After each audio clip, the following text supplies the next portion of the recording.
Une jeune mère disparaît. J'ai eu un mauvais pressentiment en voyant le monospace vide. Un secret bien gardé. Ils voulaient pimenter leur vie sexuelle. Tout semblait montrer que c'était plus qu'une simple disparition. Son mari lance un appel à l'aide. Je lui ai dit, ils n'ont rien de sérieux contre toi. Je voulais qu'ils me regardent dans les yeux pour voir s'ils disaient la vérité. Quand deux enquêtes s'entremêlent, On avait du mal à le croire. Il ne pouvait pas être impliqué. la vérité va-t-elle éclater au grand jour? On ne s'y attendait pas. Ça a confirmé votre idée que les raisons du crime étaient personnelles? Absolument. Mon nom est Tamron Hall. En tant que journaliste, j'enquête sur de nombreux crimes odieux.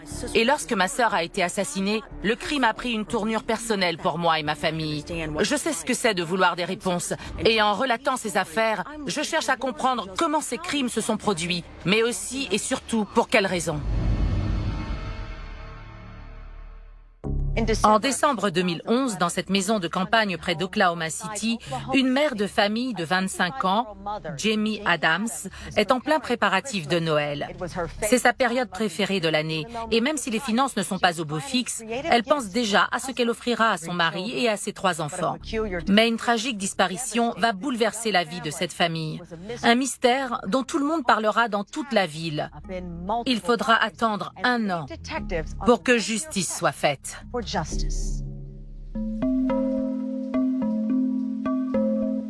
C'est la fin de l'automne à Blanchard, dans l'Oklahoma. Jamie et Justin Adams sont mariés depuis 8 mois. Ils partagent leur vie avec leur fils, né récemment, et les 2 jeunes enfants de Jamie, issus de relations antérieures. Elle aimait Noël? Elle adorait Noël. Elle décorait la maison, elle mettait des lumières partout. Elle aimait fabriquer des costumes pour le spectacle de Noël de l'école des enfants. Elle était toujours surexcitée à l'approche des fêtes de fin d'année. Jamie suit une formation pour devenir infirmière et Justin vient de finir son entraînement à la Garde nationale. Parlez-moi de son amour pour Jamie. Ils avaient une relation très spéciale. Justin l'aimait profondément. Il aurait fait n'importe quoi pour elle. D'après vous, pourquoi est-il tombé amoureux d'elle? Elle était différente des autres filles. Elle était spontanée. Tout ce qu'elle voulait, elle l'obtenait. Il était subjugué par elle. Mais ce n'est pas leur amour, ni leur projet de vie future qui vont payer les factures. Justin n'a pas encore commencé à travailler avec la Garde nationale. Financièrement, ils avaient du mal à joindre les 2 bouts avec 3 enfants. Ils devaient rembourser quelques emprunts, payer un crédit auto 2 fois par mois, faire les courses pour nourrir la famille. Ils n'avaient pas beaucoup de moyens. Justin ne gagnait pas grand-chose et Jamie venait d'accoucher, donc elle ne travaillait pas. Ça fait beaucoup.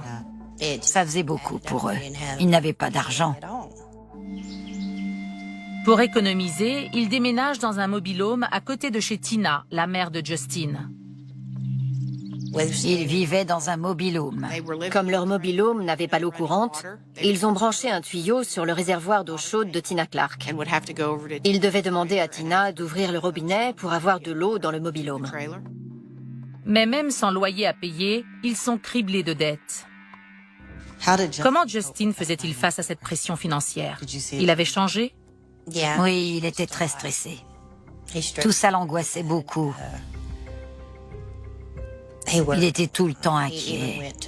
Il est même allé chercher du travail à la station-service du coin, mais on lui a dit qu'il était trop qualifié et qu'on ne pouvait pas l'embaucher.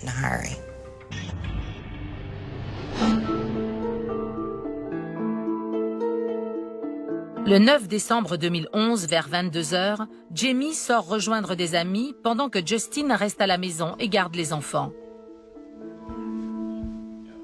Durant le trajet, Jamie donne des nouvelles à Justin. Elle se rend à Midwest City, une ville qui se trouve à une 50aine de kilomètres. Aux environs de minuit, Jamie arrive à destination et gare sa voiture. Peu de temps après, elle est injoignable.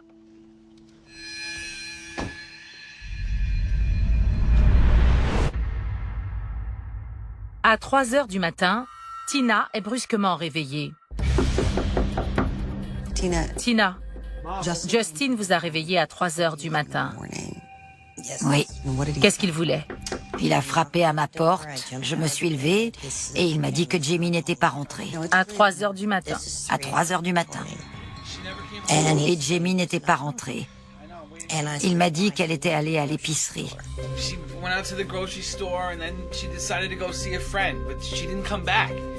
Quand il vous dit qu'elle n'est pas rentrée, vous êtes inquiète.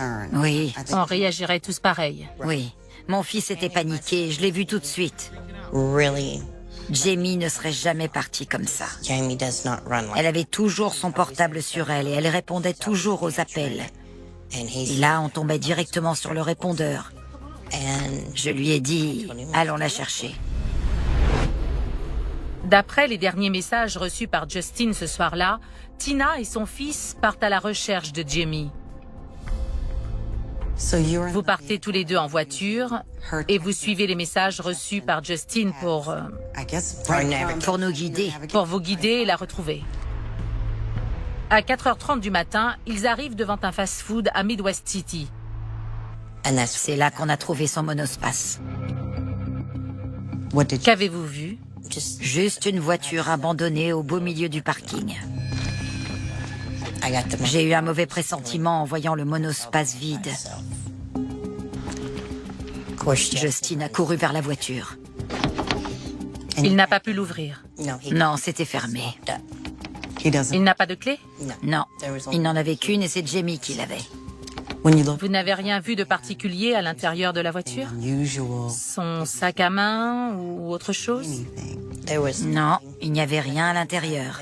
Pas de portable, pas de sac, rien de tout ça. Rien ne semblait en désordre. Justin appelle la police. Oklahoma City 911. What is your emergency? I'm at Douglas and I-40. I need somebody here now. There's an officer on the way to you. Le policier questionne Justin devant le monospace. Justin a un comportement à la limite de l'agressivité. Il est très agité et insiste lourdement auprès du sergent Spielman pour qu'il l'aide à ouvrir le véhicule. Avant même de lui dire que sa femme a disparu, il veut qu'on ouvre la voiture. C'est un comportement étrange, non? Il ne sait pas où est sa femme, il la cherche et retrouve sa voiture abandonnée. Pourquoi est-il aussi nerveux? Il n'était pas très coopératif avec les policiers qui essayaient d'en savoir plus. Il restait très évasif et ne répondait pas aux questions. Spielman s'est dit qu'il fallait qu'il se calme et il a voulu tout reprendre depuis le début. Ce que disait Justin était confus. Sa femme devait dîner avec un ami, mais il ne savait pas qui. Il était 5 heures du matin et il ignorait qui sa femme était venue retrouver à 50 km de chez eux. La discussion entre Spielman et Justin Adams ne se passait pas très bien. Elle était plutôt houleuse. Justin avait l'impression d'être jugé. Comment ça, juger? Le policier lui disait que sa femme à lui restait à la maison le soir. Ça n'a fait qu'empirer les choses. Vous pensez que le policier doutait de ce que disait Justin? Il sentait qu'il y avait autre chose? Oui, je crois. Je pense qu'il avait le pressentiment que Justin lui cachait quelque chose, mais il ne savait pas quoi.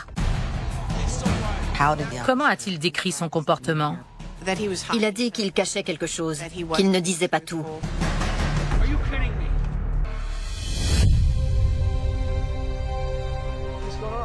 À l'est d'Oklahoma City, la police reçoit un appel d'urgence. Jamie Adams, une mère de famille, a disparu. Le policier a de sérieux doutes concernant la véracité des propos de son mari, qui ne peut pas donner le nom de la personne qu'elle était censée retrouver. Et en effet, Justin ne lui dit pas toute la vérité. Depuis 6 mois, Justin et Jamie publient des annonces sur Internet pour avoir des rencontres intimes avec d'autres couples.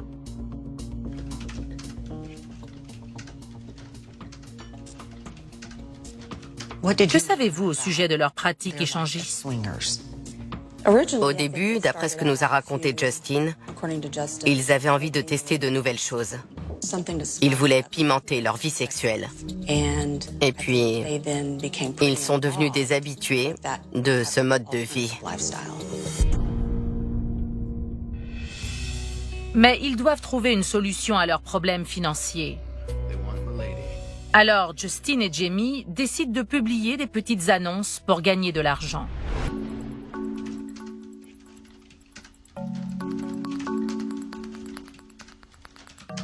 Ils avaient déjà pratiqué l'échangisme. Ce n'était qu'un prélude qui leur a ouvert les portes de la prostitution.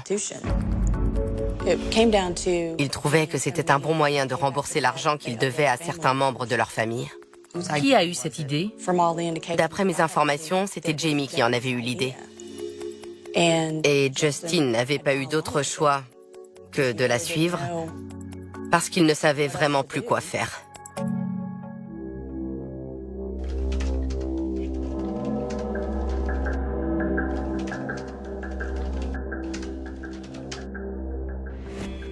Justin et Jamie ont tous les deux une vingtaine d'années. Ils ont une famille et sont submergés par les dettes. Oui, ils étaient dans une impasse.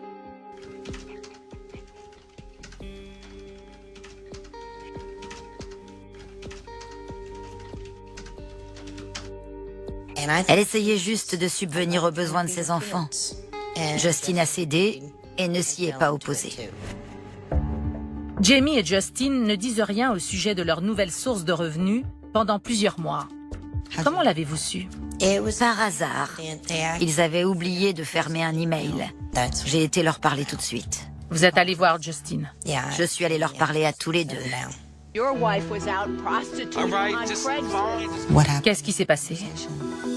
Jamie s'est mise en colère. Elle a quitté la pièce. C'était une situation très embarrassante pour moi. Ils se sont fâchés et ils sont partis. Ça s'est fini comme ça. Justin m'a téléphoné 2 heures plus tard pour me dire qu'il ne recommencerait plus. Mais Justin et Jamie continuent de publier des annonces dans le dos de Tina. Jamie est désormais enceinte de 2 mois. Est-ce que vous concevez, ou du moins, est-ce que vous comprenez qu'ils aient continué à publier des petites annonces? En tant que mère, j'aurais fait n'importe quoi pour subvenir aux besoins de mes fils.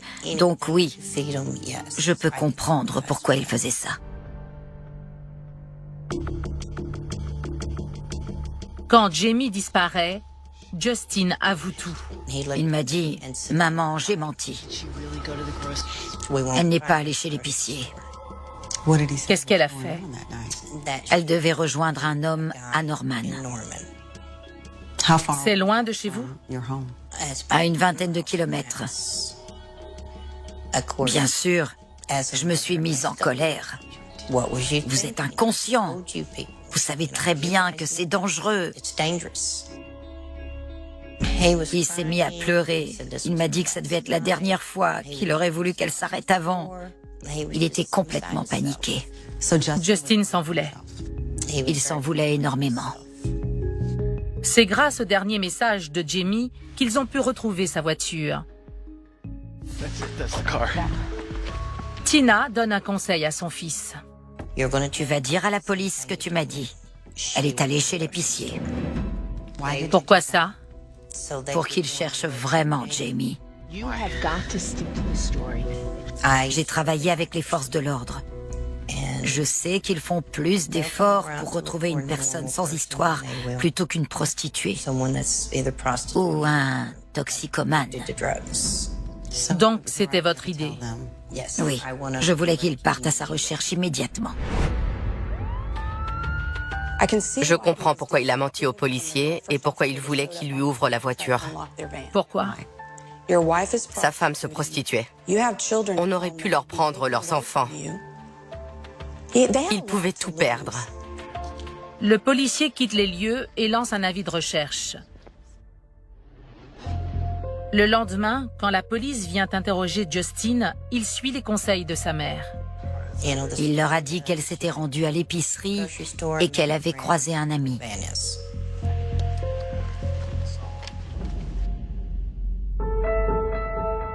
Cela fait 24 heures que Jamie a disparu.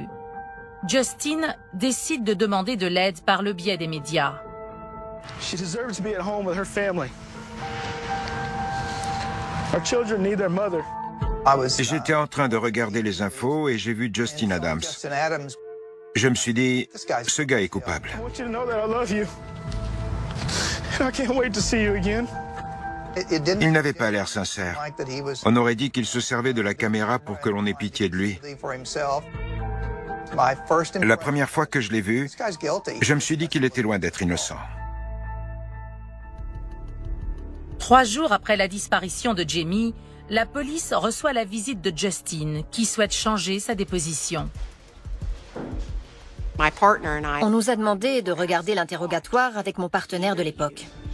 La première question que le lieutenant Hall a posée à Justin Adams était « Depuis combien de temps êtes-vous marié ?» Et Justin a répondu en parlant au passé « Cela aurait fait 1 an en février. »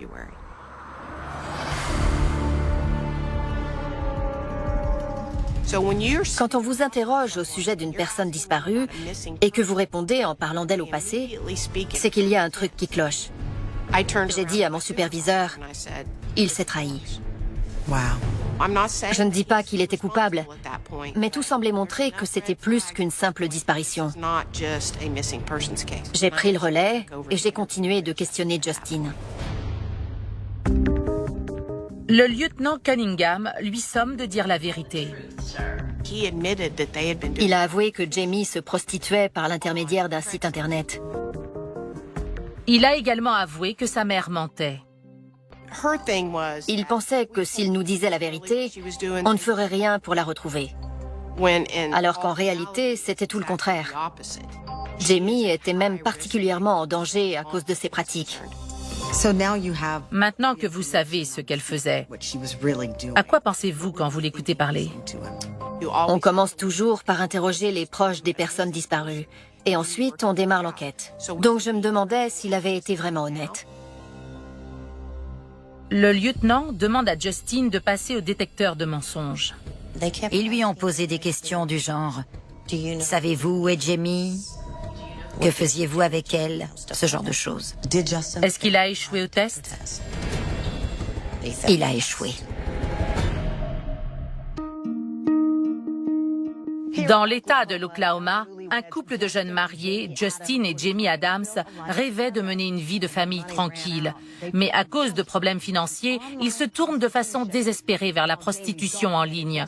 Quand Jamie disparaît, les enquêteurs se concentrent sur les fausses déclarations de Justin.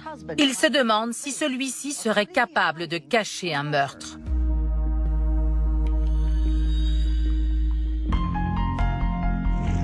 Malgré son échec au détecteur de mensonges,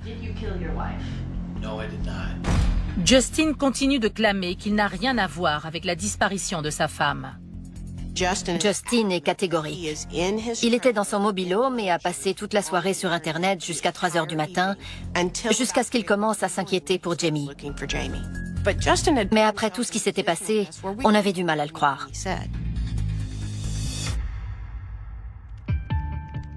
Malgré ses soupçons grandissants envers Justin, Cunningham examine les faits. La nuit de sa disparition, Jamie a contacté plusieurs hommes pour monnayer des rapports sexuels. On a pris contact avec ces hommes et on leur a demandé s'ils avaient rencontré Jamie ou s'ils lui avaient parlé. La majorité admet avoir échangé des messages, des emails et des appels téléphoniques avec Jamie, mais aucun d'eux ne l'a rencontré. Sauf un. On a localisé un homme qui a vu Jamie ce soir-là. Ils se sont rencontrés via le site Internet. Ils ont couché ensemble et chacun est parti de son côté.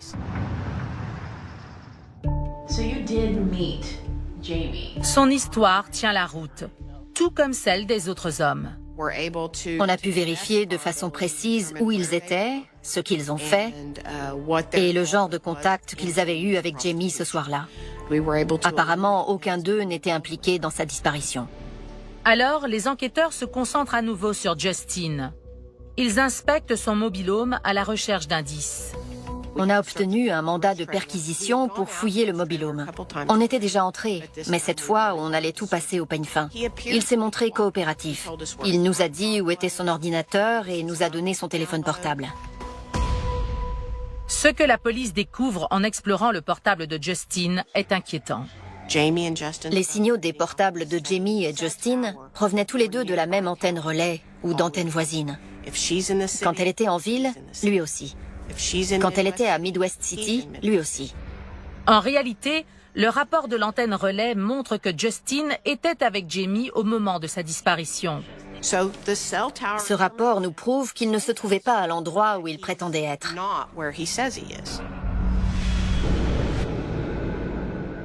Cunningham confronte Justin avec cette nouvelle preuve. Pendant l'interrogatoire, j'avais l'impression d'avoir un fan de séries policières en face de moi. Jusqu'au moment où je lui ai mis la carte du réseau téléphonique sous les yeux. Je lui ai dit, « Vous avez déjà vu un épisode en entier ?» Parce qu'à la fin, la vérité éclate, comme ici aujourd'hui.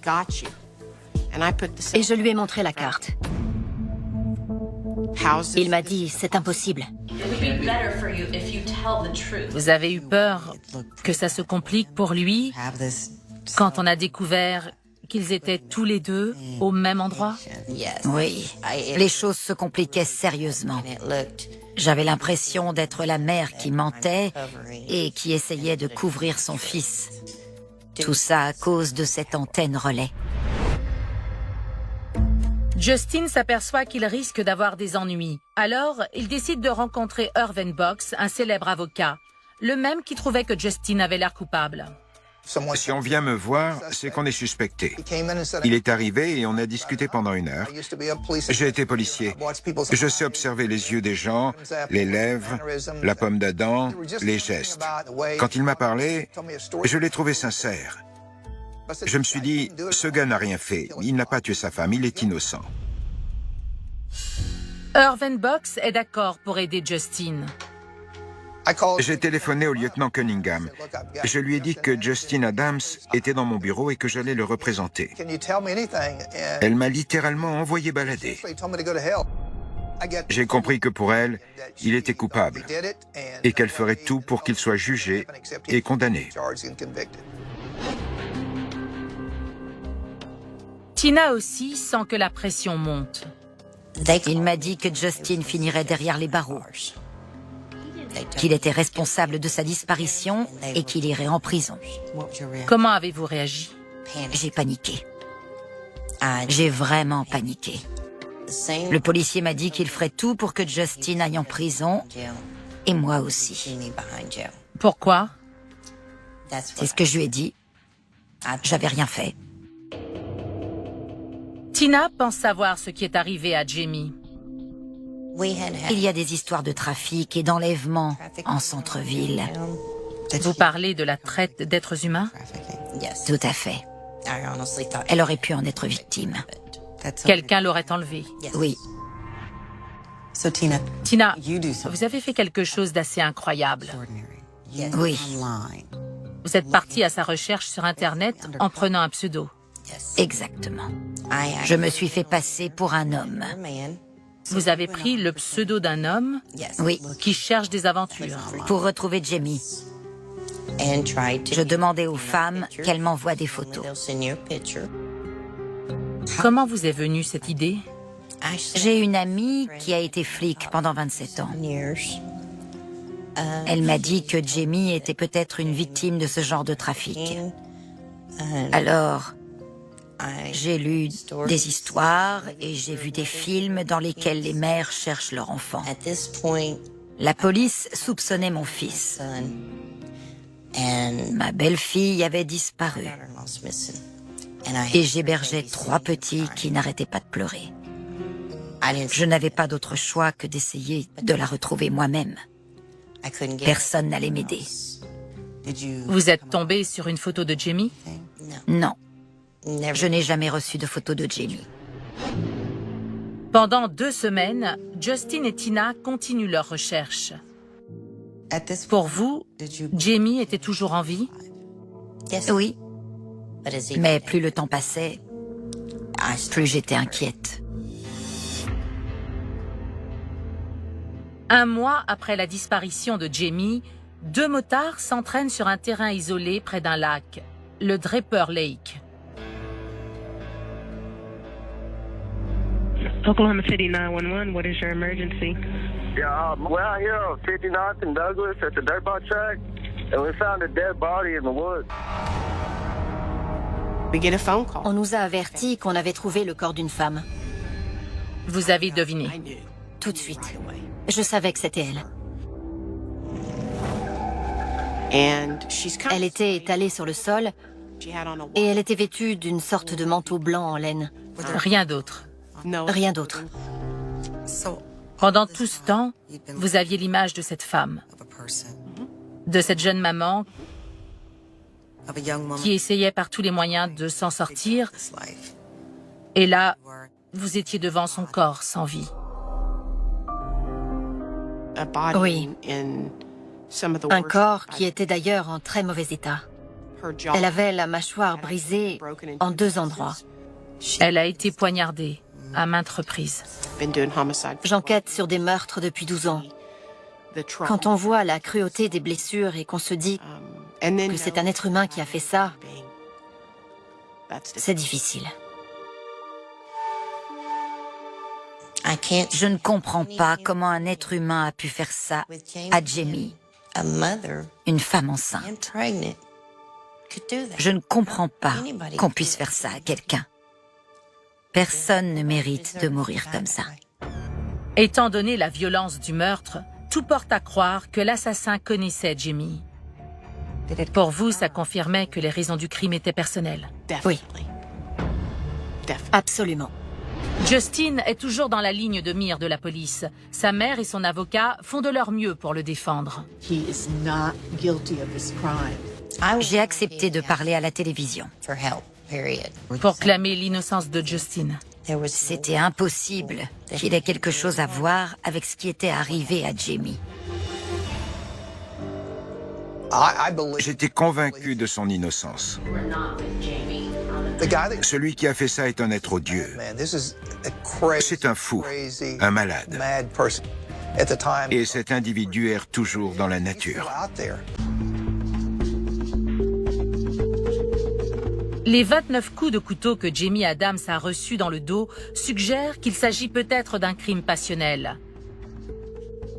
Les enquêteurs se focalisent sur Justin, le mari de Jamie, qui prostituait sa femme sur Internet.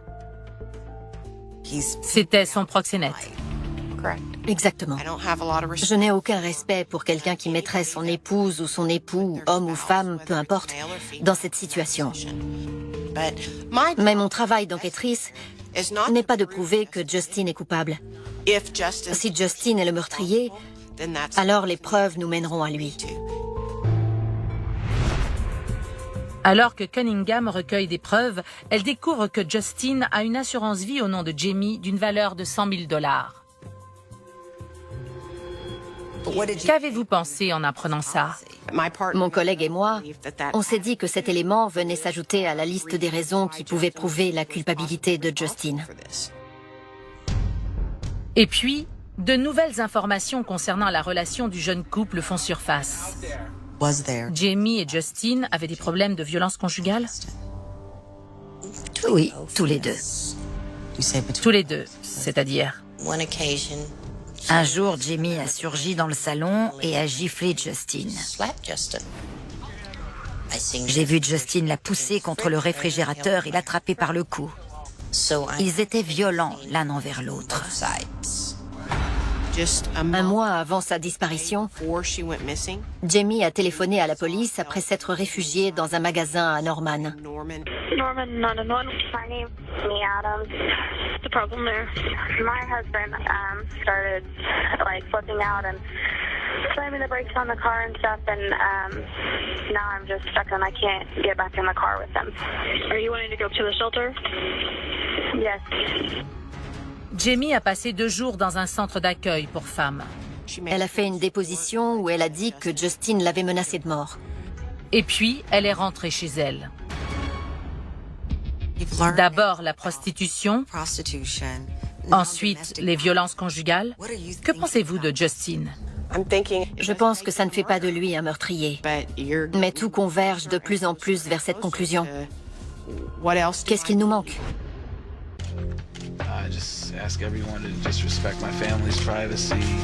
Cette affaire a viré au cirque médiatique. La télévision parlait sans arrêt de cette mère de famille disparue. Vous avez aussi fait quelques déclarations. Oui. À ce moment-là, les médias laissaient ouvertement entendre que Justin était coupable. Oui. Dans cette affaire, on avait du sexe et de l'intrigue. Une femme enceinte qui disparaît et son mari qui clame son innocence. Comment les médias abordaient ça? Que disait la presse? Pour eux, Justin était coupable. Quant à Tina Clark, elle tentait de camoufler le meurtre. À ce stade, comment Justin gère les choses? En sachant que la police le soupçonne, les médias aussi, et que tout le monde le juge. Comment va-t-il? Est-ce qu'il tient le coup? Pas du tout. Il a passé une semaine entière sans manger. Il ne dormait pas. Il ne faisait que pleurer. La police confisque les voitures de Tina et Justin. On s'est mis à chercher des traces de fluide corporel dans ces véhicules, à l'aide de notre matériel. Mais on n'a rien trouvé. La police découvre alors quelque chose d'inattendu. Justin a une nouvelle petite amie. Je crois qu'il a rencontré cette fille une semaine après la disparition de Jamie. À l'époque, je lui ai dit « C'est de la folie, ça va intriguer les enquêteurs ». Encore un détail qui s'ajoute à la liste, qui fait de Justin le suspect numéro 1. En effet, c'est une pierre de plus à l'édifice et il faudra qu'il s'explique. Dans une enquête, on essaie plutôt de retirer des pierres. Mais dans le cas de Justin, elles ne font que s'accumuler. 3 semaines après la découverte du corps de Jamie, Cunningham passe à l'action. J'avais suffisamment d'éléments pour prouver que Justin Adams avait tué sa femme. Je l'ai arrêté devant chez lui, quand la famille se préparait à aller aux funérailles. Il allait à l'enterrement? Oui. Est-ce qu'il a protesté? Est-ce qu'il a dit qu'il n'avait rien fait? Non? Non. Au début, il niait avoir frappé sa femme. Mais on avait des preuves de violence conjugale. Donc, s'il avait protesté, ça n'aurait rien changé. Justin est accusé de 2 meurtres, celui de sa femme et celui de l'enfant qu'elle portait en elle. Il plaide non coupable. Il est privé de liberté sous caution et reste en prison pendant plus de 2 mois. Il était profondément déprimé. Il avait des tendances suicidaires. Mettez-vous à sa place. Sa femme avait été retrouvée assassinée. On l'avait arrêté le jour de ses funérailles. Et il était en prison pour quelque chose qu'il n'avait pas fait. Je lui ai dit, moi je vous crois. La vérité finira par triompher. Did Justin kill Jamie? No. Did you kill Jamie? No. Après avoir vu Tina à la télévision, la détective privée Dana Reina se passionne pour cette affaire. Je n'avais pas d'avis tranché, mais je trouvais que quelque chose n'allait pas. Elle se porte volontaire pour aider Justin qui vient de passer 3 mois en prison. Que lui avez-vous demandé? Avez-vous tué votre femme? Il a dit non. Pourquoi lui avoir demandé ça? Je voulais qu'il me réponde les yeux dans les yeux. Je voulais être certaine qu'il me disait la vérité. Et je l'ai cru. Dana le questionne au sujet des éléments que la police considère comme troublants. Parlons de sa nouvelle petite amie. Pourquoi est-ce qu'il s'est mis avec quelqu'un 9 jours après la disparition de sa femme? Il avait besoin du contact d'une femme. Je cite sa phrase. Ça vous a surpris? Il venait de vivre un drame. Je crois qu'il essayait juste de s'en sortir comme il pouvait. Et psychologiquement, il n'allait pas bien. Dana Reina se lance dans sa propre enquête. Je voulais les aider. Il y avait peut-être d'autres choses à considérer dans cette histoire. Elle montre le résultat de ses recherches au lieutenant Cunningham. Qu'a-t-elle dit? Elle voulait que l'on s'attarde un peu plus sur les personnes qui avaient retrouvé le corps. Un des deux hommes était un délinquant sexuel multirécidiviste. À mon avis, ça méritait qu'on approfondisse un peu plus les choses. Mais la police a déjà enquêté sur ces hommes. Beaucoup de gens ont des antécédents criminels. On n'a rien trouvé qui pouvait les relier de près ou de loin à ce meurtre. Ils n'ont été que les malheureux témoins de cet acte cruel. Dana continue d'inciter Cunningham à envisager d'autres possibilités. Ça pouvait être une histoire de jalousie entre elle et un homme qu'elle aurait connu pendant leur rencontre échangiste, ou bien un tueur en série. Dana renchérit en affirmant que Justin n'était pas au courant de l'assurance vie de sa femme. Il ignorait l'existence de ce document? Il était militaire. Ça faisait partie de son dossier d'inscription. Donc, il n'a jamais souscrit cette assurance vie lui-même. Non. Dana Reina faisait beaucoup de suppositions. Elles étaient pertinentes? Ces suppositions n'ont rien apporté à l'enquête. Elle était profondément convaincue que Justin Adams était le meurtrier de Jamie. 2 mois plus tard, l'affaire prend une nouvelle tournure. Le lieutenant Cunningham reçoit les résultats des analyses biologiques. Du sperme a été trouvé dans le corps de Jamie. On ne s'y attendait pas.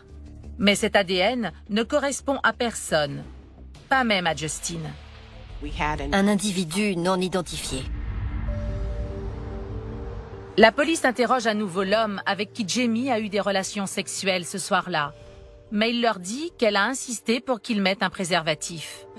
Est-ce qu'il disait la vérité? On l'a embarqué au poste et il s'est montré très coopératif. Il nous a laissé lui prélever un échantillon ADN. Son ADN n'est pas celui retrouvé dans le corps de Jamie. Tous les hommes que nous avons interrogés jusqu'alors, y compris Justin, nous avaient fourni un échantillon de leur ADN. Tous sauf un. Le seul qui avait refusé de se soumettre au prélèvement s'appelait Joseph Sear. Joseph Sear est un vétéran de l'armée de l'air. Son casier est vierge. You see the ad on Craigslist and what do you do? I just wrote an email. Il affirme qu'il n'a jamais rencontré Jamie en personne. I didn't meet up with her. Il a admis qu'il lui avait envoyé un email ou passé un coup de fil. Mais après, il s'est dégonflé. And what'd you tell her at that point? I wasn't really interested. Vous l'avez cru? Il restait évasif. You better stop playing games right now. No. Okay? Either you're that stupid or you're playing games. Il vivait à Oklahoma City depuis 10 ans. Je lui demande « Où est-ce que vous lui avez parlé ?» Il me répond « Je ne sais pas, j'ai pris une sortie d'autoroute. » Quelle sortie? Je ne sais pas. But you're sitting there with your head up your ass like if you say I don't know, I'm going to leave you alone. Guess what? That's not how this works, Joseph. Rebecca, la petite amie de Joseph Sear, dit à la police qu'il est rentré à 2 heures du matin cette nuit-là et qu'elle n'a rien remarqué d'anormal. Mais le lendemain matin, il lavait sa voiture. Elle ne l'avait jamais vu faire ça. Elle a trouvé ça bizarre, même si ça ne faisait que 2 mois qu'ils étaient ensemble. Il a aussi changé les 4 pneus. À l'aide d'une réquisition judiciaire, Cunningham oblige Joseph Sear à se soumettre à un test ADN. Il sera comparé avec celui présent dans le corps de Jamie. Il s'agit bien de son sperme. C'est son ADN. Il a menti. Il a rencontré Jamie. La police apprend que Sear a eu plusieurs conflits avec des femmes parce qu'il refusait de mettre un préservatif pendant les rapports. Les enquêteurs ont une nouvelle théorie. Ils pensent que Sear et Jamie se sont violemment disputés quand elle a insisté pour qu'ils mettent une protection. J'ai beaucoup pensé à cette nuit-là. Je connais Jamie. Elle sait se battre.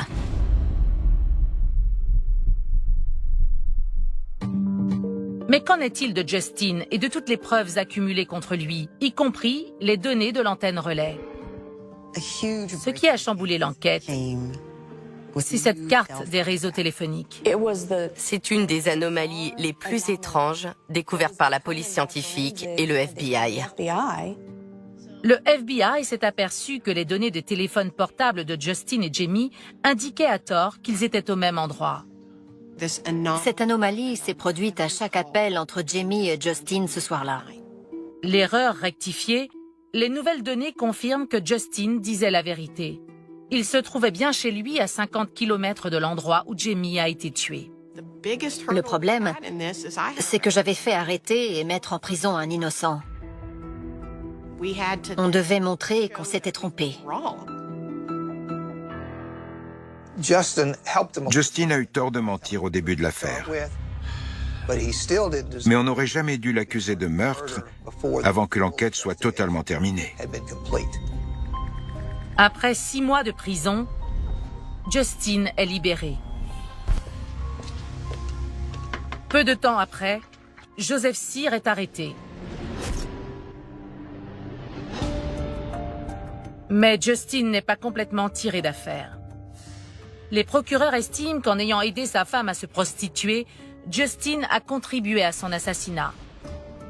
Afin d'éviter un procès, Justin plaide coupable d'homicide involontaire. C'était injuste. Je n'étais pas d'accord avec cette histoire d'homicide involontaire. Il savait ce que Jamie faisait. Mais toute la famille aussi était au courant. Ce n'était pas un homicide involontaire. Pour la justice, Justin a déjà purgé sa peine. Il ne retournera pas en prison. Joseph Sear est jugé coupable des meurtres de Jamie Adams et de l'enfant qu'elle portait. Il est condamné à la prison à perpétuité sans liberté conditionnelle. Justice a été rendue pour Jamie et Justin. On l'a accusé à tort, mais justice a été rendue. Comment va-t-il aujourd'hui? Il survit. Ça a été très dur pour lui. Les gens du quartier ont accepté son retour? Pas vraiment. Vous n'aviez jamais parlé de cette affaire publiquement. Je ne parle jamais de mes enquêtes. Pourquoi celle-là? Pour Jamie. Je crois qu'il est important que les gens ne la jugent pas. Ce n'était pas juste une prostituée retrouvée morte dans un champ. C'était une mère, une amie, une épouse. Elle n'a peut-être pas toujours pris les bonnes décisions dans sa vie, mais elle voulait s'en sortir. Elle ne méritait pas de finir comme ça. Un jour, je vais devoir expliquer à mon petit-fils qui était sa maman. Que lui direz-vous? Qu'elle l'aimait. Elle l'aimait tant que pour qu'il ne manque de rien, ça lui a coûté la vie.